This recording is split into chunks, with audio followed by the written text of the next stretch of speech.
संत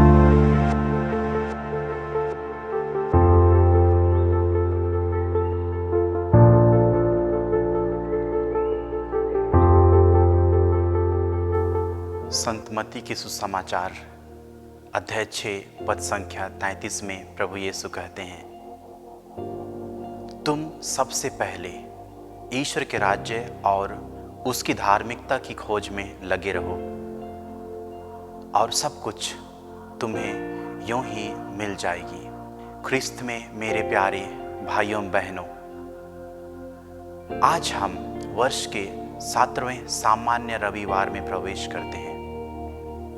आज के सुसमाचार में प्रभु यीशु हमें स्वर्ग राज्य के महत्व के बारे में बताना चाहते हैं।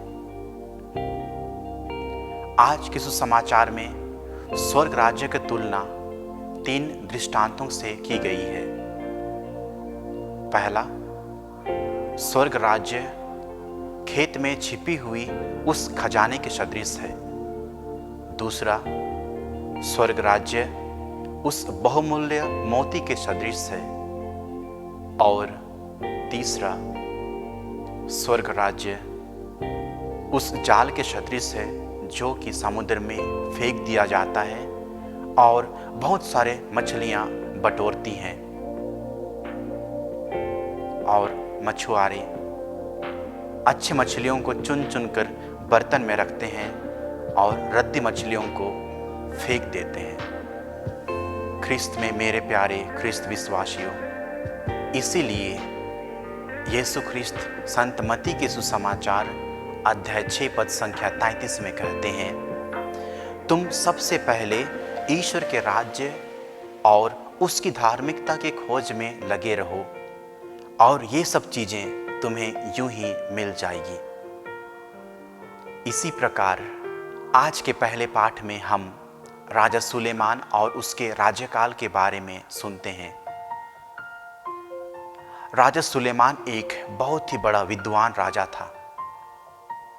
जब प्रभु उन्हें स्वप्न में आकर उनसे पूछते हैं कि मांगो, मैं तुझे क्या दे दूं, तब राजा सुलेमान अपने आप को, अपना पहचान को भूलकर विनम्र बनाकर कहते हैं, मैं छोटा हूं और यहाँ आपकी प्रजा अनगिनत है। मैं नहीं जानता कि मैं क्या करूं।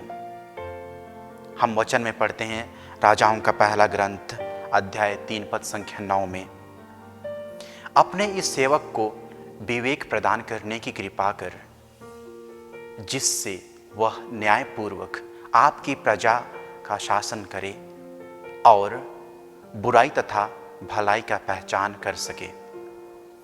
प्रभु को यह निवेदन बहुत ही अच्छा लगता है और प्रभु कहते हैं अगले वचन संख्या में, राजाओं का पहला ग्रंथ अध्याय 3 पद संख्या 10 में, कि ना तो तुम अपने लिए लंबी आयु मांगी और ना तो तुम अपने लिए धन संपत्ति मांगी और ना ही अपने शत्रुओं का विनाश, लेकिन आपने विवेक मांगा और मैं ऐसी विवेक दूंगा कि तुम्हारे सम्मान ना तो पहले कोई था और ना कोई है और ना कोई रहेगा।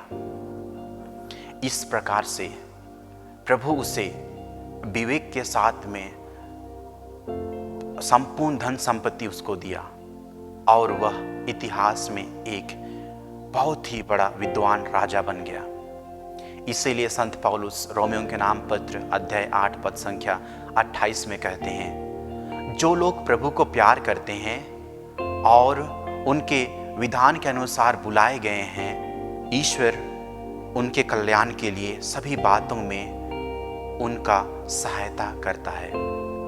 इसीलिए ख्रिस्त में मेरे प्यारे भाइयों बहनों, हमें मालूम है आज की इस दुनिया कोरोना महामारी संकट से जूझ रही है। पूरी दुनिया उथल पुथल हो गई है।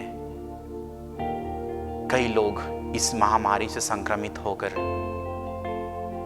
मर गए हैं। आज दुनिया एक आधुनिक दुनिया जो कि 4G और 5G की गति में आगे बढ़ रही है, लेकिन अभी तक दवाई का खोज नहीं कर पाई है। हम नीरे मनुष्य की बुद्धि से इस समस्या का समाधान नहीं मिल पा रहा है। इसलिए आज हम उस राजा की तरह, उस राजा सुलेमान की तरह प्रभु से विवेक का याचना करेंगे, क्योंकि जब मानवीय बुद्धि ईश्वरीय विवेक से प्रेरित होकर काम करेगी तो जरूर सफलता प्राप्त होगी।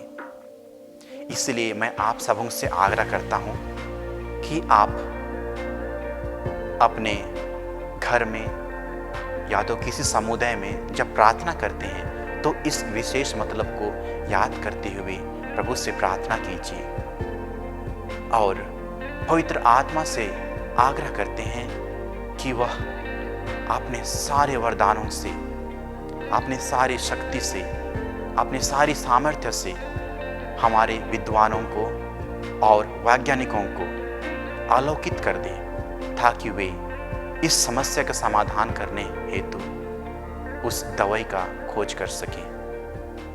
आमीन।